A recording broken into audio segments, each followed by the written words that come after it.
Hi, everybody. I'm Alyce-Kay Reckelhaus from Threshold of Hineni and the Widow Reckelhaus. And I want to continue what we started talking about last week, which was how to organize things that you're working on in your life. So you can see here, I've got the list that we were looking at yesterday. Let me bring, there we go. Okay, and so I have a whole bunch of things that I'm working on. Now, what I used to do was I used to organize this by quarters. So I had my quarterly goals, and I still do that. But now I've kind of added this step to it, what I'm showing you here, which is like all the things that I want to work on, like in the foreseeable future, not like all my like lifelong goals, but what I'm working on in the foreseeable future. And because I found that I really can't estimate anymore because of my age, having Lyme disease, stuff like that. I don't accomplish as much as I used to. And so I am having a hard time gauging what I can actually accomplish in a quarter. So I decided to just like list the things that I know that I really want to work on. All right, so what we're going to look at today is what do we do with this list? Okay, so I've got 3 things that I want to show you. The first one is find a confessor. I have that on my list because, well, I'll talk about that when we get to it. Find a confessor. That's going to be a really easy one to handle. I've actually already done that, but I want to show you what the process was. Okay, so then the other thing is I want to work on my living room, and the other thing is my YouTube stuff. Okay, so these are 3 different areas. These are spiritual and physical, you know, your environment, and then your business or ministry. For me, YouTube is a ministry at this point. At some point, you know, it might be nice if it's also a stream of income, but for now it's just a ministry, and it may always stay that way. I don't know.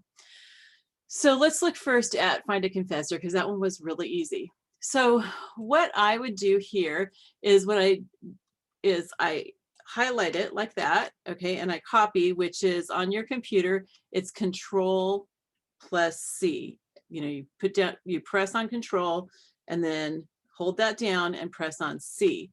And that way it will copy it. C is for copy, right? Okay, so we're going to go and we're going to open up a new document. So do that however your word processor works. And up in the title, I'm going to put find a confessor.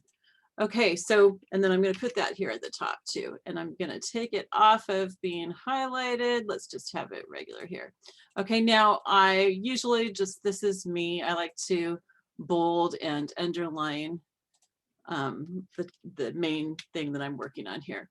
Okay, so what are the things I need to do to find a confessor? This is, I read someplace that you should have a confessor. So I don't know anything at all about that. What does that mean? So the first thing I need to find out is what is a confessor? Oops, let's take off the bold. You can do that by doing CTRL+B and then take out the underline by doing CTRL+U.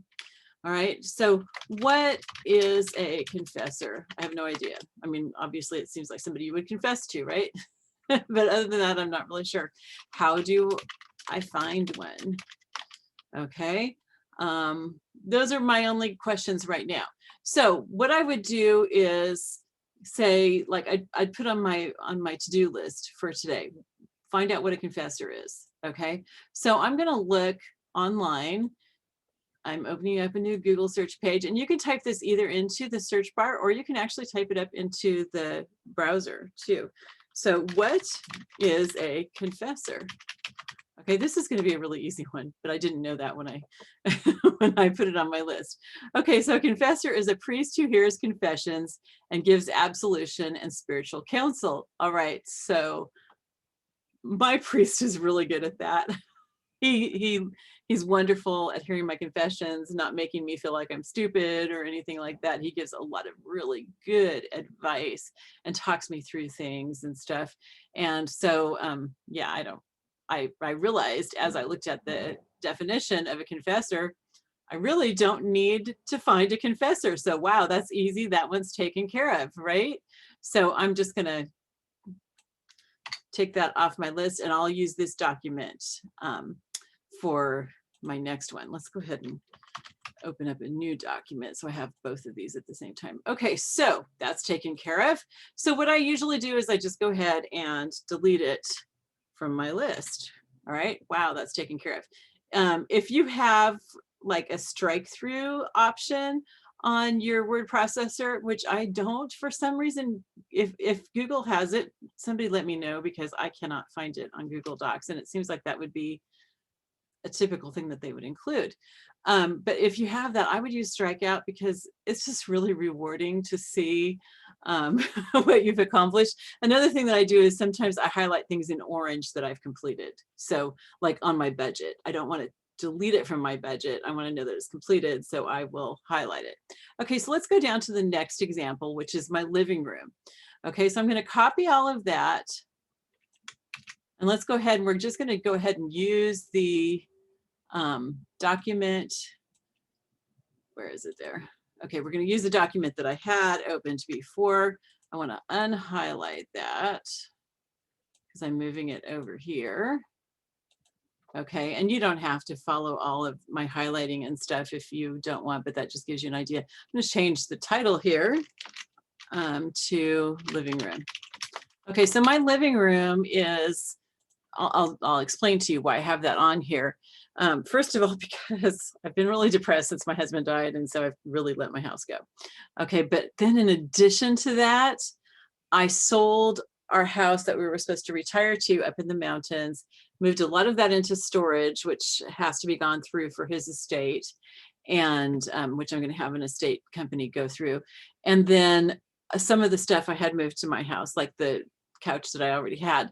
It's a big, huge L-shaped couch. It takes up most of my living room. It makes it just really, really crowded and stuff. And I don't really use my living room just for myself, but eventually I really would like to have like Bible studies and classes and stuff in my house. And so I'm thinking about, like, what do I want to do to make my living room conducive to that? At first I thought that my couch and love seat, which pretty much take up most of the room, but I thought, well, that would be a good enough place. I can seat very, very comfortably like 6 or 8 people.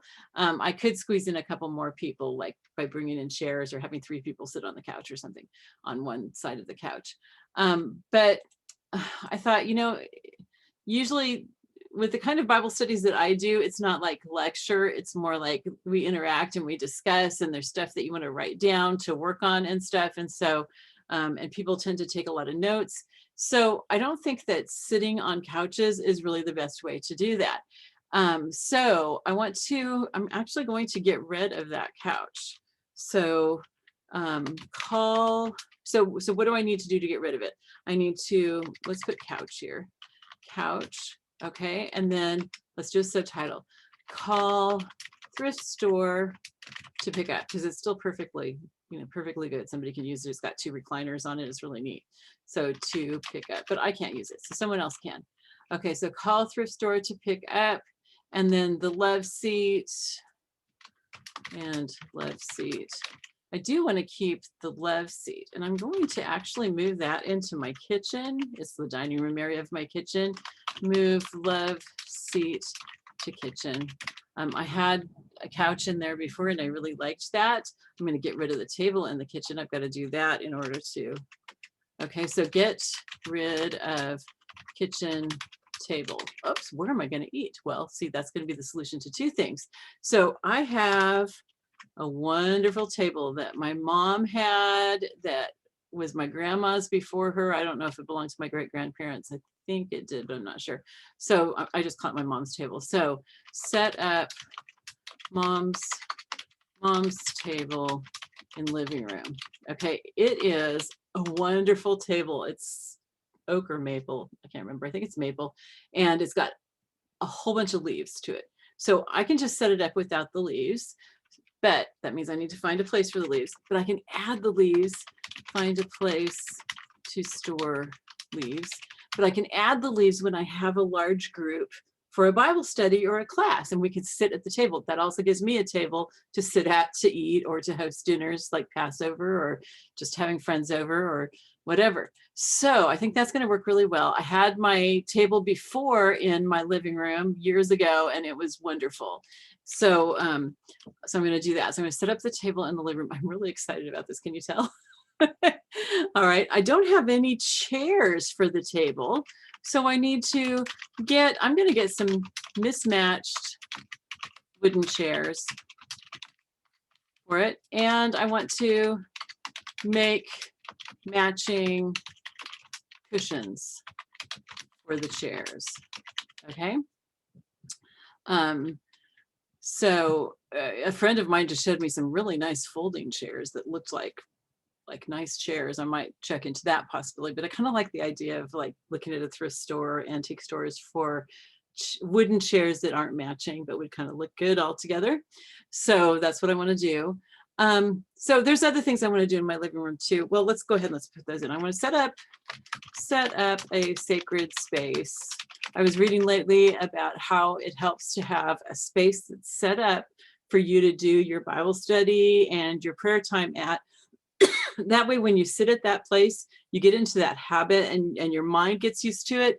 And so you're not as likely to be distracted and everything. And so I'm thinking, wow, that would be really awesome. Since I have my whole house to myself, I actually want to set up a couple of different places. I want my main sacred space to be in my guest room because I don't use that all the time. But if I have a guest, I want to have another place that I can do that. And so I would use that some of the time also, so that my mind is already set so that that's the place where I sit and I worship and I read my Bible and do Bible study and pray. And so I want to set up a sacred space in my living room. I'm not going to go through all the steps of that right now. I also need to get my piano tuned. Okay, so those are, let's just, oh, and move rebounder into living room. That way I'll be more likely to use it. That's like a small trampoline that you jump on, and that really helps me. So I want to get that moved. Right now it's in my cat room and it's like pushed under a table. So obviously I'm not using it. It's not convenient. So I want to move it out to the living room, and I can easily move that back into the cat room if I have like a Bible study or something, or I could probably just leave it in the living room. I don't care if people see that I exercise, right? Okay.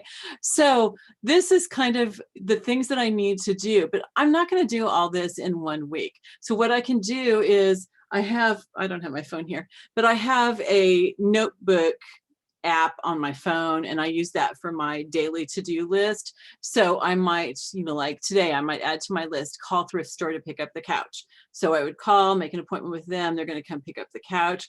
I would look around, and I would also put on my list, look around and see if there's anything else that I want them to take, like the kitchen table. Yes.